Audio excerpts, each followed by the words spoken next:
Hello, everybody, and welcome to this session, which is about 2 degrees that we offer in the School of Critical Studies at the University of Glasgow. One of the degrees is American Modern Literature, which is our newest MLitt, and which we've been running for about 6 years at this point. And the other is probably our most established MLitt, which has been running for quite a bit longer than that, and that is Modernities. And today we've got staff who run those degrees with us to talk about them. I'm one of them. My name is Stephen Byrne, and I'm Professor of Contemporary American Literature at the University of Glasgow. And I've taught on both of these degrees, and I currently co-convene the American Modern Literature MLitt with Chris Gare. In a moment, I'm going to introduce the other members of our panel today, and we're going to talk a little bit about the degrees that we offer. And we'll go through some of the issues that might be of interest to you, hopefully, or relevant to studying at Glasgow. And we're also going to take any questions that come up in the Q&A as we work through this. So I'll begin by turning to my colleague, Chris Gare, and inviting Chris to introduce himself and to say a little bit about the American Modern Literature degree first, and then we'll move on to Modernities. So, Chris. Thank you, Stephen, and good afternoon, everyone, or good morning or good evening, depending on where you're joining us from. Yes, my name is Chris Gare. As Stephen said, I co-convene the Modern American program with him. I'll just say a little bit about it now, and I'll allow you to ask questions, post your questions about specifics. I suppose the key things I'd like to talk about are first the program itself, and then just add a couple of other things about linked activities that we would hope and we would encourage you to join. So in terms of the program, you would be taking a core course in Modern American each semester. Alongside that, in the first semester, there's a research methods course, which is also compulsory, and you would take one option in the second semester alongside the core course, 2 further options, and then over the summer, a dissertation on a topic of your choice, obviously within the parameters of the degree. A little bit about the core course, because although this runs over 2 semesters and is divided into two separate courses, it's further subdivided into 4 across the year, so that there will be 4 times 5-week blocks. Each of those blocks is themed around a weekly session on first institutions, then entertainments, third anthologies, then movements, and finally places. And under those themes, each block is taught by a different member of the faculty, will be looking at particular works of fiction, critical, theoretical materials. And we feel that this allows both for continuity across the whole course, but also ways to think about these themes differently in period, in approach, in methodology, and so forth. Beyond that, you'll probably already have seen that there is a list of optional courses which you'll be able to access via the website. Given that you would be taking the American program, I would imagine that you would mostly be selecting these from the list of American courses. For example, I teach a course on American counterculture, but you're not limited to those. There's a wide range of of other courses, of course, not only in English literature and critical studies, but also beyond that in the College of Arts. And it might be, especially if you already have ideas about a dissertation topic, that you would want to look at some of those if they would be, if you think that they would be particularly relevant, particularly pertinent to what you want to do. I won't say too much more now, but I think I should add that alongside the English literature and the School of Critical Studies, the university also has the Andrew Hook Center for American Studies, of which I'm the director. And past students tend to become very involved in this, in a series of activities. First of all, we have regular visiting speakers coming to present their work in the Hook Center across the whole year. This is important not only because of the value of their research on its own terms, but also to enable you to get a sense of how different scholars from different institutions might think differently. That Glasgow has one approach, but it might not be, or many approaches, but they might not be all of those approaches to scholarship. As far as the Hook Centre is concerned, recent students have also been proactive in setting up, for example, a book group, which enabled them to discuss other American texts that we might not necessarily be looking at on the course. We also hold an annual Gordon lecture, which will feature a major theorist or possibly musician or similar. And perhaps the final thing I'd like to say now is that, again, as an opportunity to reach out beyond simply the degree.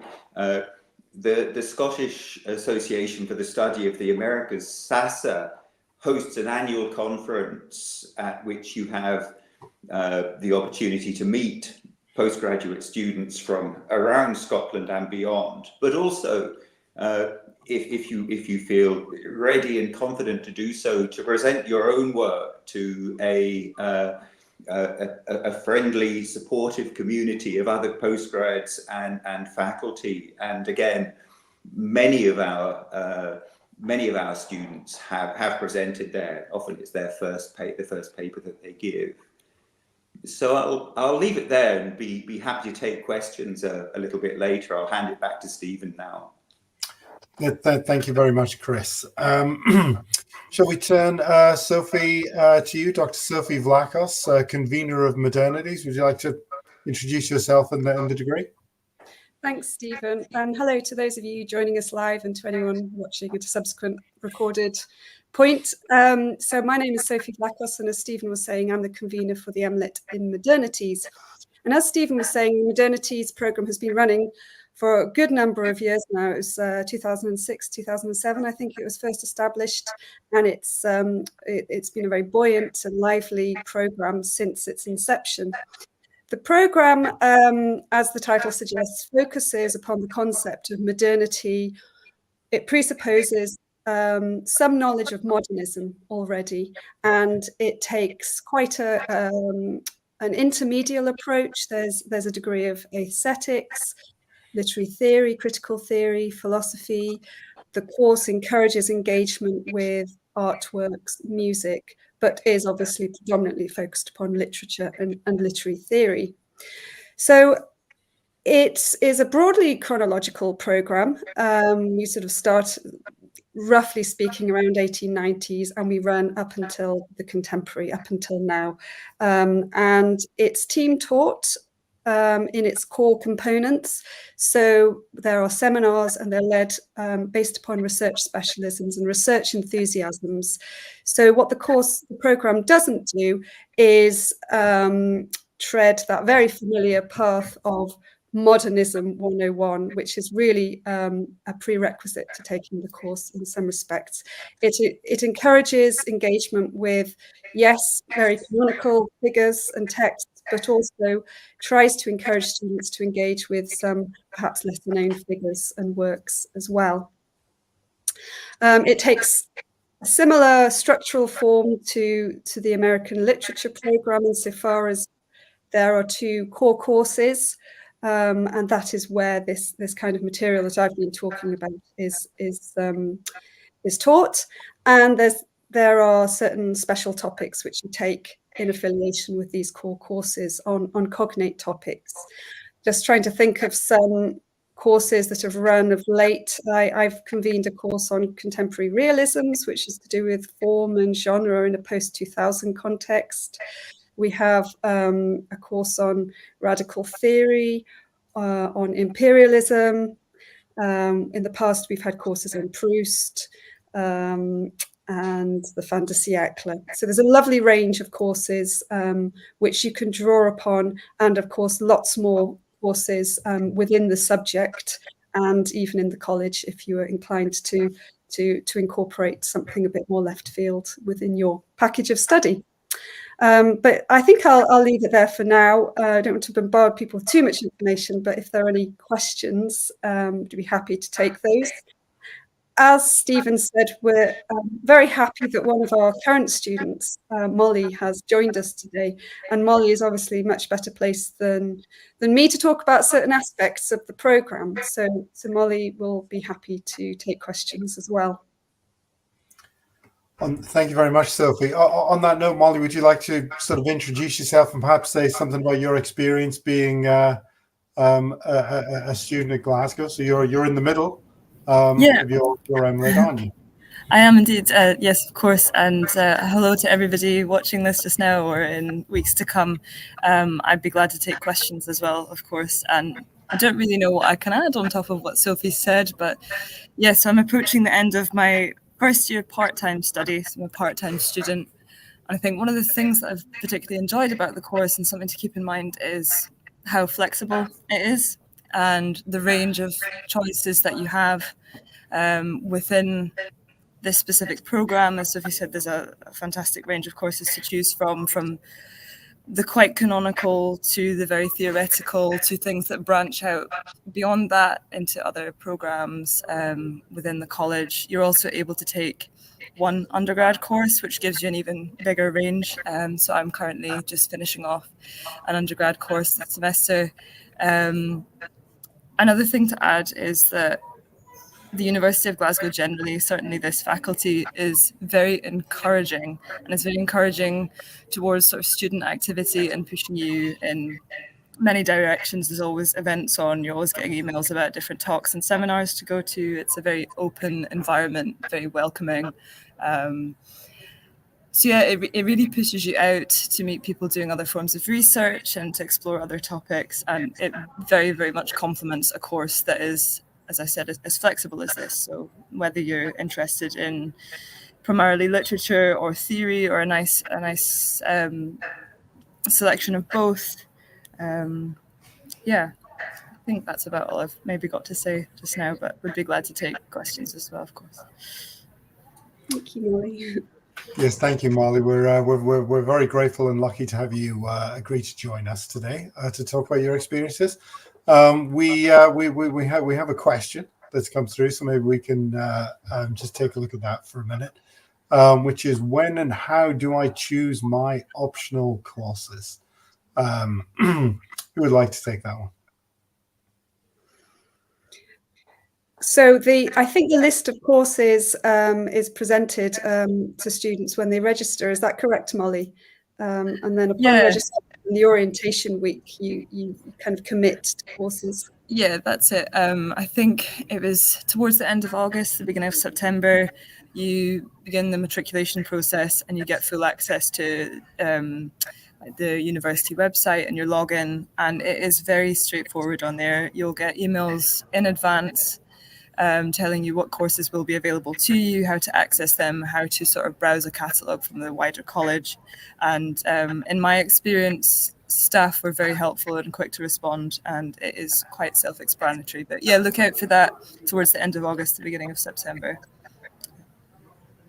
And I think in terms of how many option courses, it's the same for both programs, isn't it? You have one option course in semester one, along with your core course and this compulsory research training that all MLitt students do. And then in semester two, you take two option courses. This is for full-time students. Slightly different for part-time students, of course.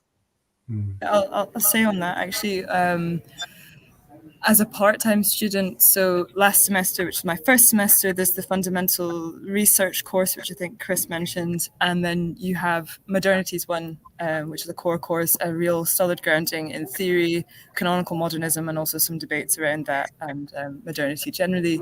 And then this semester, I've had my first optional course alongside Modernities 2, which is a follow-on, takes you through the postmodern up to the contemporary.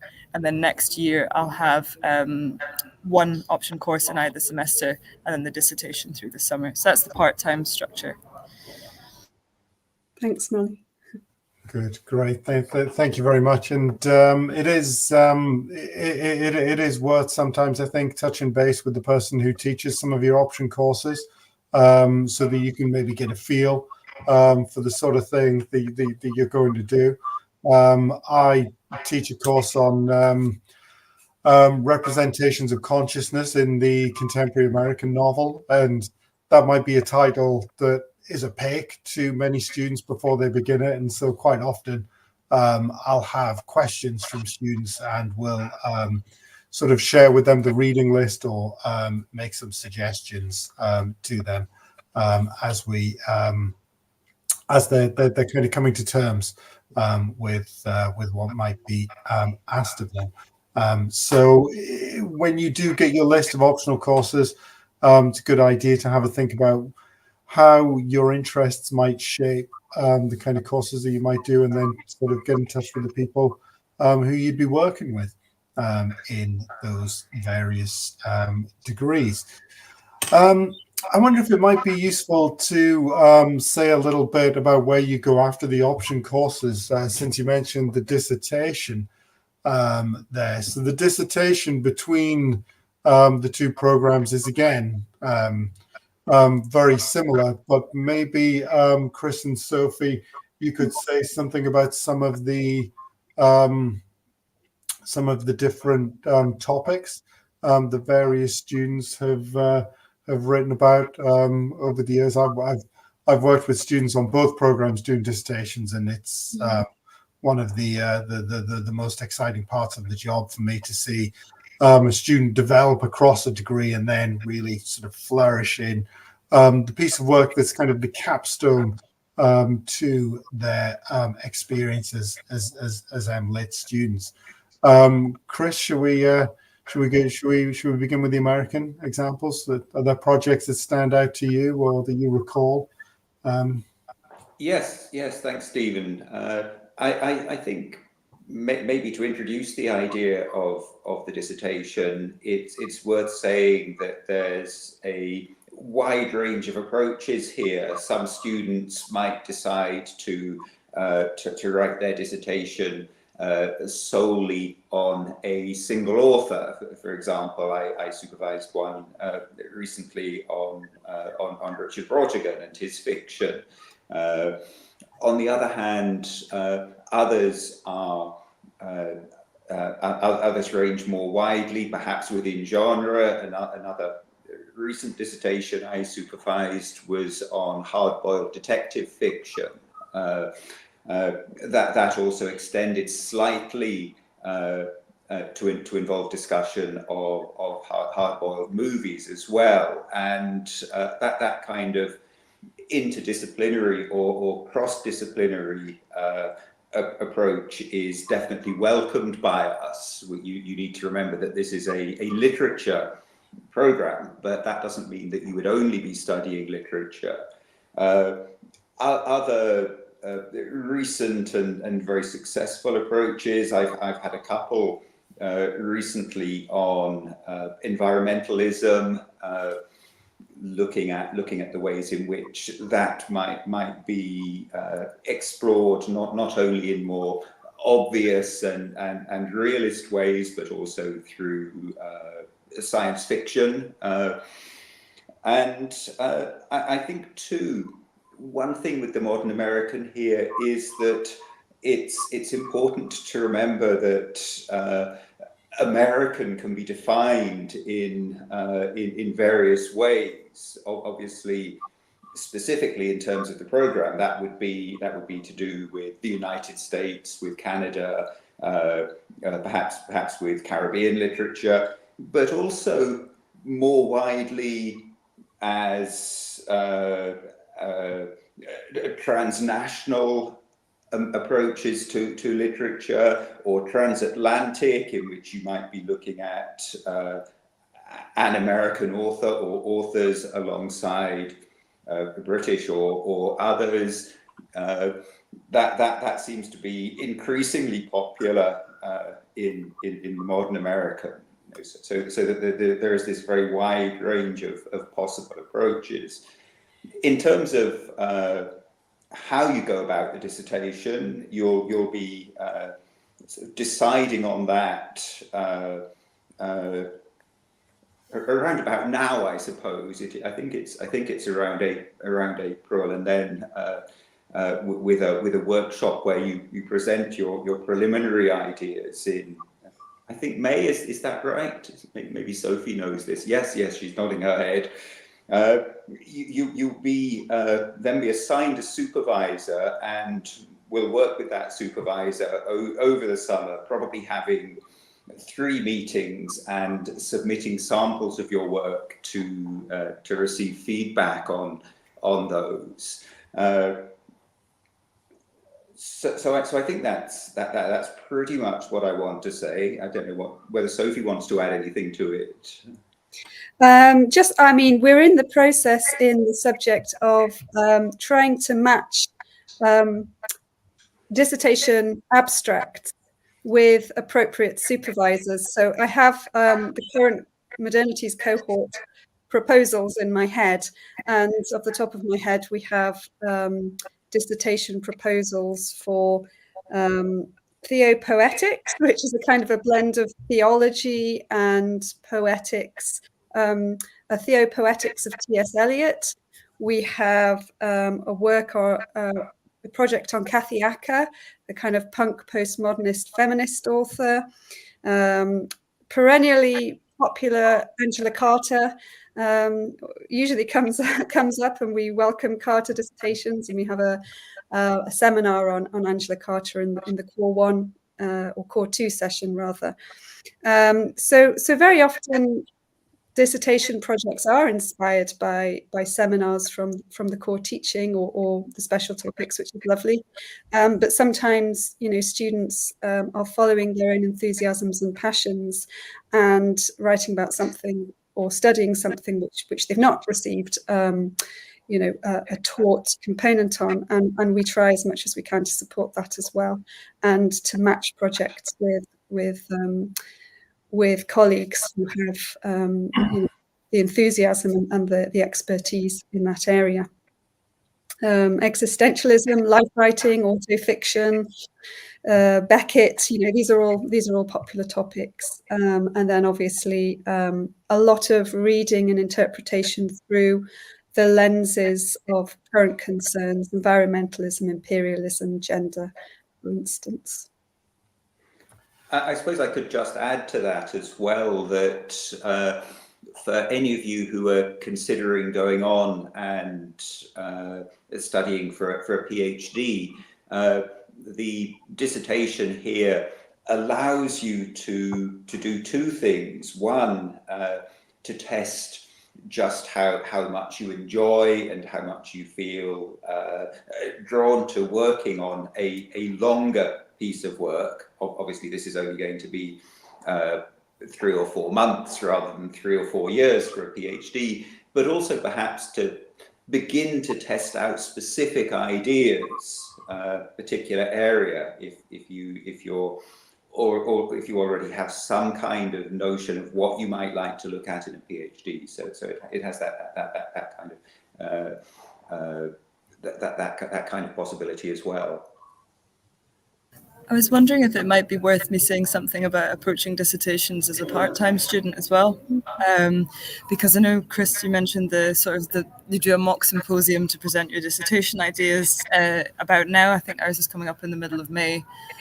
But as a part-time student, my dissertation is still a year away, so I'm toying with ideas. Though I submitted an abstract and I'm running with one of them, I don't want to say too much because I think year on year there's been slightly different regulations around that. But you have the chance to, as a part-time student, present on an essay that you've already written that you might have prepared to just talk through your methodologies and your research and your ideas. Or what I'm doing is I've come up with an idea and I'm going to run with it as a potential dissertation. I have other competing ideas as well, but I've cobbled one together for this. So you have sort of free range to do that. The other thing I wanted to say as well is in terms of reaching out to staff members in the department, I have found it very easy to contact people where you think they might have a research specialism that overlaps with your topic, and encouraging quick, very helpful responses are easy to get as well. So can I just ask you, Molly, how I realize you're a distance off from the dissertation. How have you come towards your topic? Because I think as a kind of convener, I've seen two different sorts of student in terms of their dissertation. There's sometimes a student who comes in, they already know exactly where they want to go, and they select their optional courses in relationship to that, to give them the sort of foundation, the background and skills to write a dissertation on a topic that they've already selected. And then there's the student who is interested in things, but is sort of shaped by the process of going through the core course and the optional courses. And how do you sit in relationship to what you're currently thinking about as your So I think I'm somewhere in the middle of the two of them. It's maybe unpopular, but I'm a Joycean very much. And because of that, I know that I'm definitely going to put in an application for a PhD that will be on Joyce, on Finnegan's Wake, on various topics there. So for this symposium, the abstract that I've submitted is an idea that concentrates on that. It might not be my final master's dissertation, but it's an idea that I'm developing maybe towards further PhD study. It's an idea that I've maybe had in the back of my mind for a while, that I thought about actually submitting to the Joyce conference that's happening here in Glasgow in June. I was considering doing it for that. So that's where, I really got running with it. Aside from that, I have other ideas that haven't come up on the course, but there are other things that I've been interested in. So I'm very interested in Henry Miller and post-structuralist feminism and ideas around that as well. I have been able to cultivate it somewhat on the course as well with optional courses, and I've looked for a lot of theory-based classes and things like that. But it's definitely been influenced and molded by the teaching that I've had on the course and some of the research that I've been able to do. But yeah, somewhere in the middle of your two examples, I think. So it's kind of really interesting that you mentioned sort of like Joyce and Finnegan's Wake, in as much as that's one of the things that I was thinking that we could maybe talk about next, which is what is it like to study in Glasgow, and what is it like to be part of that community? Because as you mentioned, we've got coming up this summer, the International James Joyce Symposium is taking place in Glasgow. In a little bit further down the line, we're going to have a major American Studies conference coming to Glasgow as well. So there's a lot of different things that, sort of from my point of view, when I look at the idea of studying here, that are sort of like professional level opportunities to develop in the area of sort of, modern literature and modern American literature in There's general. also the Elizabeth Bishop conference, which will be here held. That's right, in about 2 months' time, coming up. So yeah, I mean, maybe Molly, if you'd like to say something about your experience as a student studying in Glasgow as a city and a university, perhaps, and then maybe as we sort of draw towards the end of this, pending any other questions that come up, Chris and Sophie, you could say something about some of how you see the experience of studying here from obviously the other side of the occasion. So Molly. So yeah, I think from the beginning of my studies here, I have really been impressed by, as I said at the beginning of this, how open and encouraging an environment it feels at university. I know similar degrees in other universities where it feels a lot more top down, if you know what I mean, from the faculty to the students, whereas here there's so much going on. There's always seminars, talks, you're invited along. You have the opportunity to go and have a drink with other students and staff afterwards. You do feel quite valued if you have specific interests, and there's less of a hierarchy than I've experienced in other university departments. It does feel very open. There's symposiums and things like that which you are encouraged to submit to, you're encouraged to participate in, to volunteer at. There are various reading groups and organizations and this and that here and there that you are aware of and have the chance to go and participate in. So it does feel very active. It's a real sort of bubble of intellectual life. It's a very open campus as well. I'm sitting right now in the Advanced Research Centre where I work, but you can come in and study all day, a lovely big library. And in terms of access and activities, it's a very open place to study, and it's been one of my favourite things about being here since I started, really. In the first week here, there was an inaugural, or I don't quite know how to put that, but it was Bryony Randall's first lecture presentation as a professor, and everybody invited for drinks afterwards and a chance to meet with the faculty and just casual discussion over a glass of wine, and it was really nice. I think that brings me to the end. Well, that sounds like a wonderful endorsement, Molly. That's really positive and great to hear. I suppose as a modernity students, I'll just sort of say that from the other side, as a member of staff, there's certainly that openness and that sort of attempt to embrace you within the intellectual culture of the subject as a whole is very much what we try to do. And we try as much as possible to incorporate a social dimension and a professionalization dimension as well. But I think we might be drawing to a close, so I'll let Chris say something. I really just wanted to add to what Molly was saying there, which was all really useful, that beyond the degree itself, both within the university and beyond it, there is a lot going on that can be pertinent to your studies. For example, the university, the Hunterian will regularly host exhibitions of photography, of art. It's a 2-minute walk away from where most of our teaching takes place, right across the road. The university will be hosting many other things, but the city too, it's important to bear in mind, is incredibly vibrant as a cultural centre. There are a lot of galleries, there are cinemas that are devoted to independent international cinema. It's probably one of the best music cities in the United Kingdom. And maybe just to turn back to Molly again and just ask, what's your experience as a student with these things? Yeah, I think that's very true. And as you were saying that, I was realising that I hadn't really mentioned the city at large. I previously lived in Edinburgh, and I felt when I was there that I was always coming to Glasgow for music events. If there was any big demonstrations happening, if there was any sort of cultural things, they always seemed to be in Glasgow. There are a lot of student discounts to sort of live cultural events, music events. All the Glasgow City Halls do a £6 under 25 and student ticket, which is worth bearing in mind. And there's just lots of organisations, societies in the university and beyond.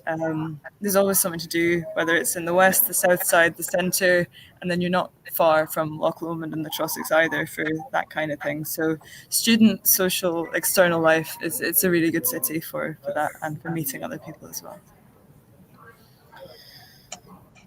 Great. Well, thank you very much, Molly, for joining us today. And thank you very much, Sophie and Chris, for sharing information about your degrees. And thank you to the people who've posed questions and so on today. We have actually, just as I'm winding up here, we've got one more question here, which I'll just quickly take. Which is, are the full range of options courses available to view before the start of the course? I think the answer to this is slightly similar to the answer that we gave earlier on, which is when you register, you quite quickly get a list of the options courses that come up. Before you register, you can get a list of the courses that are typically offered, though these vary slightly from year to year depending upon patterns of leave and things like that.